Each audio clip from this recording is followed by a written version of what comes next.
Our best of 5 finals is going to be a TvP in the bottom right. For Team Liquid, he is Clem. In the top left, as the blue Protoss. For Maturino, he is Astrea. And he is one of the few Protosses who has taken down Clem in the last month.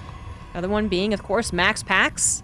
That is no longer a guarantee. It was never a guarantee, but that is more and more of an impressive feat when Max Pax actually takes down Clem, because Clem has just been rocking it in every single matchup, but he's always been very, very good at TvP. Gets a lot of practice on the European server. And so the only person who really was making him sweat was Max Pax. Initially very back and forth. Sometimes Max Pax favored, sometimes Clem. And in the last year, it's been very, very Clem favored, even if he does occasionally falter. But Astrea was the odd man out, because everyone said, oh, well, Max Pax does it occasionally, I guess. Okay, cool. Astrea did it, and suddenly there is Reddit threads everywhere. I guess Protoss can defeat Terran. The overreactions are insane. But yes, Astrea did recently beat Clem, actually, in the Open Cup 2 weeks ago. I believe 208. So that was a 2-1, not a best of 5. Overall, though, we do have Clem, in the last year, shall we put that in? Since January 2023, he is 15-5 in games, 7-1 in matches against Astrea. And in best of 5s, I have to believe that he is exceptionally favored. The extra game. To give him a chance to, acclimate to Astrea's style if necessary. So Astrea's got a very tough game ahead of him, but he already went through a couple of tough opponents in matchups that I really have a lot more faith in Astrea in, though. So as cool as it is, we should always applaud when someone takes down Solar, when someone takes down Hero. Those are fantastic names. Astrea's weakness has got to be versus Terran. I think that's the least amount of practice he gets against the top tier players. He was in Korea, to be fair. He was in Korea, but it didn't really seem to be helping him overcome the hump. Because when he did play in GSL, he was sick, so, always keep that in mind, but he didn't perform so well in GSL. He had a pretty abysmal PVT, I want to say, in Yangchaping, at Home Story Cup, I want to say as well. There was some other one that was very disappointing. In Atlanta, I think was also another one I'm thinking of, and I forgot, because it was rather one-sided. But what he seems to be doing is missing 2 crucial components, I suppose. One, Astrea seems to not have the map control, or map presence, I should say, not control, when necessary. So he's died to a couple of kind of cheeky tank pushes, or just pushes that are coming at him before he realizes. His stalker control, I would say, is usually fantastic, and he's very smart, and he's very good at stalker zealot most of the time, but there's been a couple of very high-stakes matches where he just fumbles the ball pretty badly. So I'm worried about that.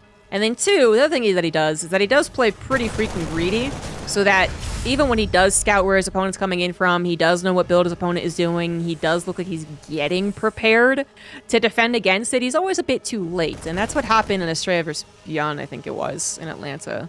So if he fixes those things, and he gets the mid-game on a supercharged blink charge build, which does seem like he's not doing. Okay, interesting. But if he does that, then I think he's good. But this is actually not a Twilight Council build. This is a Sentry opener, so we got Hallucination into Clem's base. Saw that it was a 1-1-1 setup. What he didn't see was the immediate add-ons after. He saw a Tech Lab that could have been swapped over, for all he knows. Clem also not a whole lot of scouting. Actually, no scouting whatsoever. Didn't go for a Reaper this game. Might just be going for that tank push because, like I've been saying, Astrea has a weakness against it. What am I drop first? But that's, normal. So Astrea went for that Hallucination into fastest 3 base. Not the fastest. Well, no, this is actually that build. Yep. So he went to the Sentry opener, super fast 3rd base. It is finishing at 4.5 minutes. And then into Colossus. He has gotten away with this before. I do still worry about his chances versus a tank push, though, which, Clem was already preparing before we actually got a scout, by the way. He was building that tank rather quickly. He had a Liberator, and then I think the Widowmine saw the 3rd Nexus timing.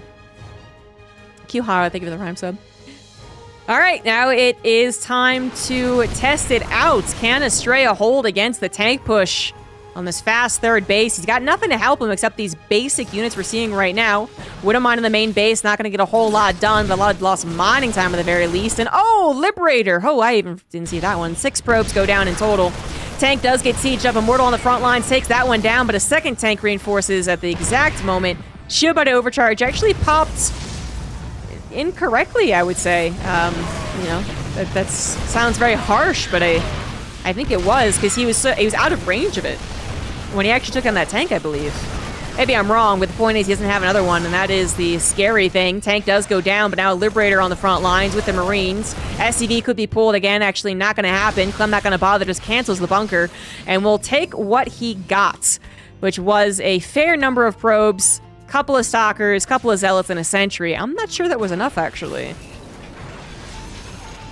Clem, possibly wary of that as well, knows that he has to evacuate very, very safely. He needs more time to build up an army. Using this choke is ideal. Astrea doesn't really have the best army to move across the map with. No charge, no blink, no warp prism. But if Clem had just simply tried to evacuate, that tank would have lagged behind, might have gotten shot down. The Liberator probably would have escaped, actually, because there's no blink. But then, you don't have the tank to siege up back at home. You have a bunker that might have held, but then the Colossus can just bully you without that tank. That could have been worse as far as the retreat goes. And Astrea, realizing he won't get much done if he did go across the map, brings it back home. He's on 3 bases, 6 gas, 63 workers, despite the loss of probes. Overall, he had a very greedy opener, so 6 probes really is not that big of a deal. And Clem might have kind of almost been suckered into going for that push. Now, if the tanks didn't die, if they barely lived with one more shot left to kill them, that is a huge difference. We've still seen Astrea lose to that type of push just because one thing went badly. But this seems like one of the more ideal situations. Astrea's now got 2 Colossus, the rebuilt Sentry, the Immortal still in the composition, upgrades, double Forge on the way. The Liberator is not adding a whole lot more damage. Charge is almost done too, so a very powerful one-punch type of Protoss army. Lacking in mobility to a certain extent, but Clem's choice of opening up with the tank push really limited his mobility. He had to do the tank push, and then he went to the medevacs, and as you can see, they're only now joining. So at that point, Astrea has some units to move around, and Clem is not going to go for the big Doom drop into the main, only with triple medevacs. That's why I was saying that Clem might have been kind of suckered into going for that push. There is a chance that it wins straight up against such a greedy build, but if the Protoss player plays it correctly, and then you've invested into something that didn't kill the guy but kind of put you behind a little bit, as far as the pacing of the TvP goes, and you don't get your opportunity to really abuse their lack of blink and lack of Phoenix. Warp Prism now in play for harassment, as Astrea is the first one to actually get into Clem's base. Astrea temporarily supply blocked, and his supply overall doesn't look spectacular, but I would still put him in a good position. Classic PDT sentence coming here, though. As long as Astrea doesn't get surrounded, I think he's still in an okay position. And doubling down on the charge lot, warping to the main base, forcing Clem to come back home with his second attack that was leaning towards the left side. He was setting up for a possible doozy, and instead is forced to pull back, loses 18 SCVs, and the Warp Prism will escape. Every single mineral was under fire at one point. Excellent maneuver there from Astrea. Now, 20 SCVs do go down for the cost of about 12, well, I think 11 Zealots. Most of the Zealots were from that particular engagement. Or perhaps worth it, as it does mean that Clem had to fully retreat. He had one army over here, one army looking to go on the left side, and that might have been a bit terrifying. Only dealing with half or less of the Terran force is a lot easier. So Astrea will get his 4th base down. His double upgrades did finish, evening him up with the Terran. Moving on to 2-2 upgrades. Blink will eventually finish as well. We got some Archons added in the mix. Clem does have Ghosts on the way. Even though he did dedicate to that tank push and he didn't get a really big, bio medevac phase, I guess, he still had a 3rd CC at a very appropriate time. He still had his own upgrades finishing up at a good time. His macro was still very good. So it's just that Astrea has gotten over the hump of the potential mid-game devastation, and we're kind of entering into more late-game territory. Entering into, not quite there yet, especially as Clem pulls that army out of position for a hot second. Not for very long, though. Warp Prism comes in, and it's got a couple of Archons in it, actually. That might want to drop it out. Ooh, Widowmines pop off, but not the most effective Widowmine hits. Raven does not have interference matrix. Might be looking for an anti-armor missile. Not seeing a grand opportunity to get one. Just leaves the Wood Mines behind. Fourth base was canceled. Yes, canceled. And that's okay. Astrea hasn't taken too many engagements to really take down his resources, so he's still building up to a max situation despite being locked onto 3 bases. Obviously needs to get that 4th base up eventually. Warp Prism back on the offensive, and I was wondering if that was his ultimate plan. Archon and Zealots in for the Warp Prism harassment adds an extra little bit of spice. But Clem's army, for the most part, is back at home.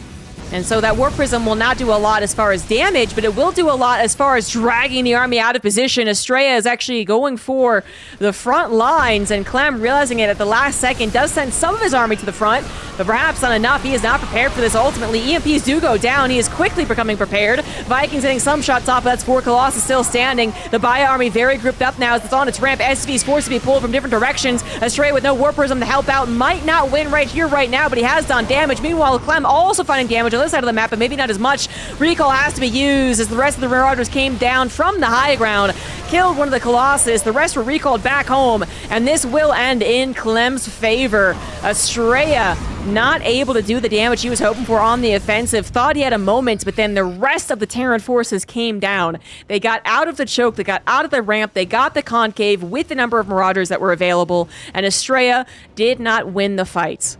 He salvaged it to a certain extent with that recall, but he lost a lot of units, still down in supply. Up 13 workers seems nice, but still his 4th base not actually mining. And now he is under fire. He does have the 2-2 upgrades versus just the 1-1 Disruptor. Also looking for the shot, not gonna find it. And without the Disruptor, that just might be game. Shield by Overcharge to help out these upgraded Protoss units, but will it be enough, especially as the Micro comes in from the Terran. Drop once again in the main base, causing some problems, killing one of the Forges. And Clem not gonna find the win right here.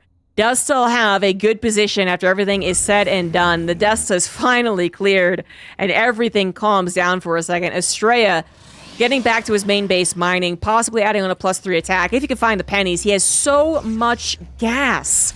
Archons would actually still be the most helpful thing. I mean, you got to use it, right? EMPs are devastating to Archons, but if you can have 5 Archons versus nothing, you go for the 5 Archons. And 4 have now joined into the army. And the EMPs are not endless. There's only 3 ghosts, they whiff 1 or 2, and suddenly there's 2 Archons with full energy, especially backed up to a shield battery overcharge. Those are extremely important. The game is not over yet. Astrea finally getting his probes onto the 4th base mining. Has a couple of disruptors as well. And his regular non-disruptor army is fearsome enough, I would say, now that it's built up its supply a little bit. Those 2-2 upgrades also are really impacting some of those smaller fights that were going down, as Clem actually had to forego the upgrades. He was also recovering his economy to a certain extent. Now it is recovered. He's also mining off of his 4th base, building his 5th. Sense Tower on the way. Another drop up to the top side, looking for the 3rd base. Is going to drop the Widow Mines. See if he does a lot of damage. Not so much. Minor inconvenience. Clem hoping that Astrea wasn't paying attention, and temporarily was not, but very quick to it. EMP wasn't really all that useful. Mostly drained the shield battery. Astrea managing to sneak a 5th base over on that left side is always kind of funny on this map. I feel like it happens fairly often. Clem absolutely could have gone and canceled that, but gonna miss it. His own 5th base will be moving over quite soon. His 2-2 will finally finish up, and Astrea did have a big gap starting up that +3. Still no second forge as well, so it looks like upgrades will eventually even up. Oh, that's a good disruptor shot. That was so many Marauders. Oh my goodness. And a ghost in there as well. Woof. Woof. Nice eyes. Sees the observer going over the map. Astrea was very low in observers. Yes, that is his only one. I'll clear out some Widow Mines, but I just gotta rebuild it. It's not the worst thing, actually. He is on 2 Robo. He has a lot of disruptors, 7 of them. 1 Colossus, but it seems like he's kind of just done with Colossus. So building Observer is not the biggest of deals. Gonna use his charge on Archon Force to go for a run-by. Confident in his ability to hold it home with the number of disruptors that he has, and it's usually a good decision, as long as you don't miss micro the disruptors or get caught not paying attention. So Clem has to take this very seriously. 10 workers have already gone down. Return of the Terran forces as well, coming back home. Upgrades have evened up since, the last fight. Another Disruptor almost getting a great shot. Just caught the tail end of the Marauders. Clem is down in supply by 30 in the army, and his third base is under fire. The Disruptor count is insane. Clem is going to be able to come in from multiple directions, but will it be enough? 8 Disruptors firing away one at a time. The Colossus still helping out. The Archon steals some shields, and Clem just does not have the army. That is going to be it. Astrea with a powerful statement in game number 1. That was just a solid PVT. He got on the ropes, and he was able to bounce back and recover in a situation where a lot of Protosses would have fumbled the ball. We're moving into game number 2, onto Golden Aura. And Clem is sent on SCV. The top left, it is Clem. Bottom right, it is Astrea.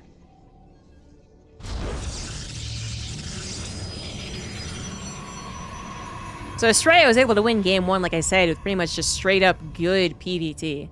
I mean, you know, he got away with a cheeky build. I think might be some, you know, disgruntled Terran's point of view. You know, kind of the stupid Protoss got away with, you know, just kill him. Sure, but, you know, that's what it's for, right? That's what strategy's there for, builds are there for. And Clem, you know, said that I have a chance to nip this in the bud and went for that attack that I would say he usually doesn't do. And by not working with it, did set himself up less ideally into that very powerful mid-game that Terran's most well known at being good at, and particularly Clem is most well known at being good at, right? So maybe he like hamstringed himself a little bit because of the opener and the way that the dynamics worked, but then he was in a fine position to still win the game, of course. So it was highlighting his macro. Just that Astrea ended up choosing just the right decisions. The Warp Prism use, the combo Warp Prism attack on the front lines, the recall ended up being a good idea by the looks of it. It's good. Now Clem is going to go for some real aggression. And it looks like Astrea just coincidentally was going to open up with a Zealot anyway. This is pure coincidence. No scouting has happened yet. Astrea is also going for early game aggression. So, good old-fashioned 2-Rax Marine versus a Protoss player doesn't happen very often. But we have it going on right now, and it's matching up against someone who automatically got a Zealot. Now, this puts Astrea in a better position to defend against this. But it doesn't mean that he does defend against it. And it looks like Clem saw the Zealot, but did the Zealot see Clem?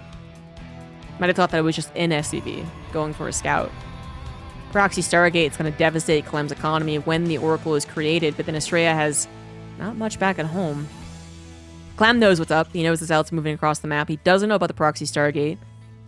I don't know how this is going to go. But I gotta say, when it comes to a mud wrestle, I think we all know who we prefer. That's the North Americans. Is it going to be a mud wrestle, though? I think so. The Marines courageously dive on into the probe line after the Adept. The recall and the Zealot ended up being a good move. Now the Adept comes in from behind. That wasn't exactly great.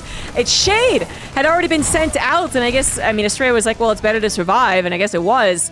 But then caught without being able to really join forces? I mean, still helped.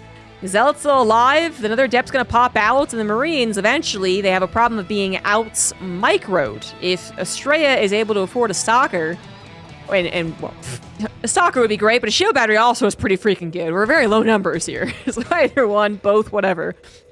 Point is, the Marines aren't as frightening as I think it's this. Well, it's not an Oracle, it's a Void Ray. Oh my god, he's got a Shield Battery. Alright, so if the Cyclone dies, that's it. If the Cyclone gets locked on, it's Void Ray on, then it dies, then it's just game over.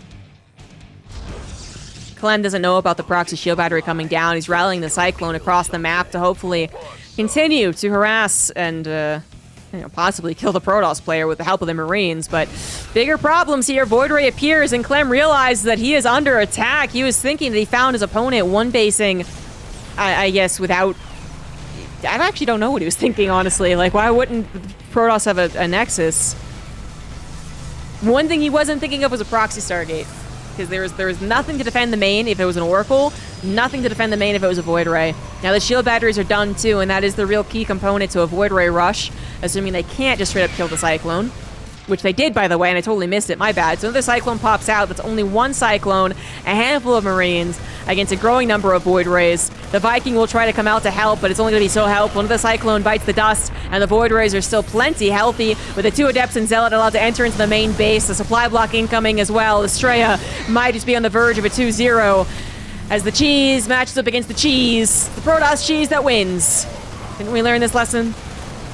It's the NA cheese that wins. Oh, very, very dangerous right there. The Void Ray getting a little overconfident, trying to chase down the Viking. Enough Marines are still around to help as well, but that might not be the case any longer. Viking dies, Marines die, and SCVs cannot shoot up. That is it. Astrea with a 2-0. I'm not having the best finals versus Protoss last week. Alright then. Game number 3, and Clem's playing another SCV. The top right, it is Clem, and the bottom left, it is Astrea. By the way, Astrea might have won last time they met, but up until that point, Clem was on a 7-series streak. I don't know what the Astrea's been eating for breakfast this last 2 weeks, but he is beating Clem left and right. And Clem is seemingly forced to resort to these measures. Before anyone mentions that it's very late for him and it's off server, he does this all the time. He has played so many North American Open Cups. This is his time. This is not necessarily his ping, but it is his time, so can't excuse that. He's not in a rush, he doesn't have a date. But for whatever reason, he is choosing to cheese a little bit up against Astrea. This time around, though, it's not going to be the 2 racks Marine cheese, which really is very out of meta, by the way. I didn't get to expand on that, but it's a very uncommon build. Probably very effective if Astrea was expanding. And then you get the bunker up, and then the age-old, like, do I cancel? Do I not cancel? Like, and then, yeah, I got to worry about my main base. Like, it gets kind of weird, for sure. But very, very old build. Now, this is pretty common nowadays, and for Clem, too. Not exactly a cheeser, but he definitely proxy Reapers frequently. Astrea is going to go for a Simon X core, but no, gases, plural. His plan is to go for a Nexus this game. He does scout and sees that there are no barracks back at home. Sees 2 gases, though. So should figure out what exactly this is, and this is actually quite normal compared to last game. On the more aggressive side for Clem, but definitely something he does often. Astrea pre-blocked, pre-planned the block of the Reaper hop-up. Oh my god, Astrea, use Tifa, get the fuck out of here. Leave. You can't win this Open Cup now. Why do people use that announcer? It's so annoying. God. Oh, 1 Reaper in the main base, already finding 1 probe kill. 2 is the ideal, 3 is great. Anything more, and the Protoss just wants to kill themselves.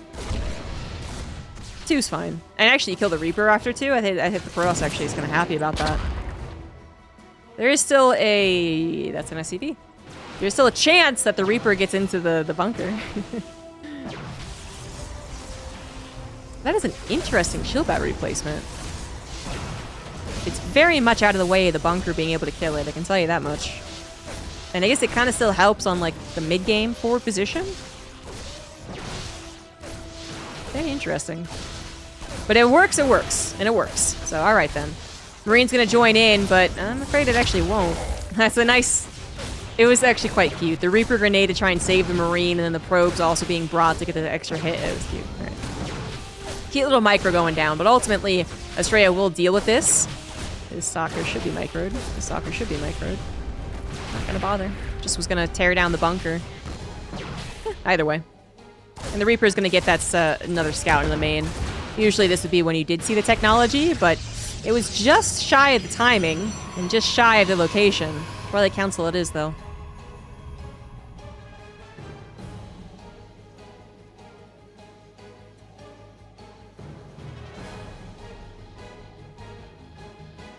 Command center on the high ground for safety. Further delaying Clem's already late expansion. Astrea, I would say overall, should feel very good about this. 3 probes killed in the grand scheme. 1 was a scout, right? Yeah, with how calmly and seamlessly that was taken care of. You know, there's always a chance there's more hubbub. There's more probes accidentally being rallied into the bunker, or the shield battery is initially placed incorrectly and has to be canceled and rebuilt, and those things really add up.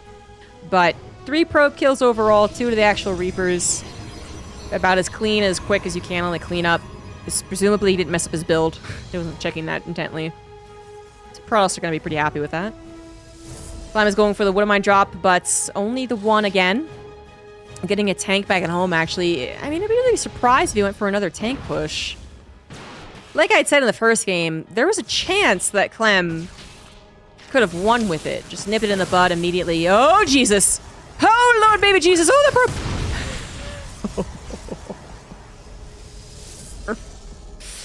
Astrea's fine. He only lost one probe. There was a chance that Clem could have won straight up with that first game and that first push. There's a lot of examples of Protoss messing up the defense, but it just isn't really a Clem thing to do a whole lot. I mean, if this was Thermal, 2-base tank push all the day. If this was North American Terran, I can't remember the name of right now, he does a bunch of 2-base tank pushes, you know, but it's not really Clem's thing. So it is just a safety tank, and then not even bothering with a second, which is usually the complete defense of a possible 4-gate. Astrea is not 4-gating, and I think just literally the 4th gas right there kind of confirmed it. Usually gateways be on the front lines, too. I mean, it could actually be a Robo first. Could be Stargate into Phoenix, technically, for all he knows. SCV ready. It's about to get heavy. Well, he's... no, I mean, like, theoretically, I guess there could be Phoenix now. But the point is, like, pretty sure it's not a 4-gate. What it is, actually, is going to be Blink Opener into charge and then really quickly into Storm. And this was, for a while, it felt like the build of the month for Protosses. And it was pretty good. I always have my doubts, just because we've seen so many games where a Terran player performs magic without EMPs and defeats the Storm player. But even when it started to be figured out and expected, Terran players were still kind of struggling against the Storm play of a Creator or... who else was doing it? Was Firefly doing it? It was one of the reasons that it was exciting. So it definitely has some place in the matchup, but still the most unlikely opener. I mean, you got your 4-gate, you got your 2-base build, 2-gate, 3-base, you got your cheeses. You got your Blink into Mass Charge, you got your Blink into Colossus, you got your Colossus first, you got your Stargate into Colossus, whatever. So Clem might not be expecting this, and nothing has seen it so far.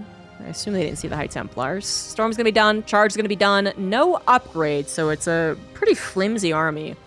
If the Storms all get deleted, the army doesn't stand up without them. It's rather obvious, but just emphasizing the point. The Warp Prism control, absolutely the most important thing. One tank to help out. Could get a good shot off on the High Templars. Oh!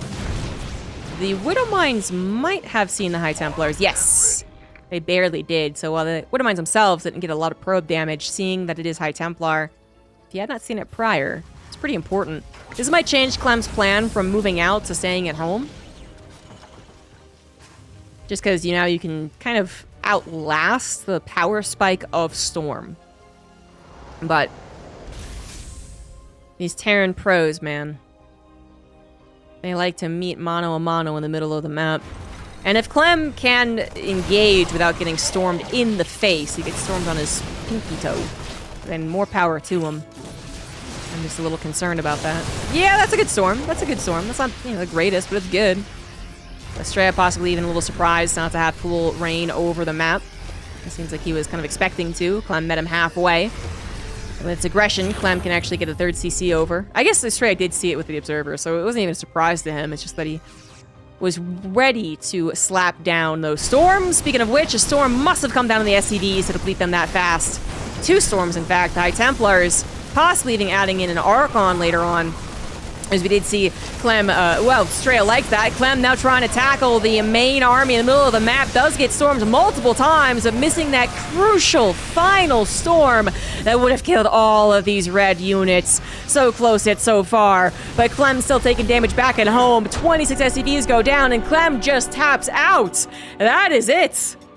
Astrea 3-0's the man. Damn. You don't expect that every day. But Clem is not having a fun time versus these finals Protoss. He got 3-0 by Max Packs last week.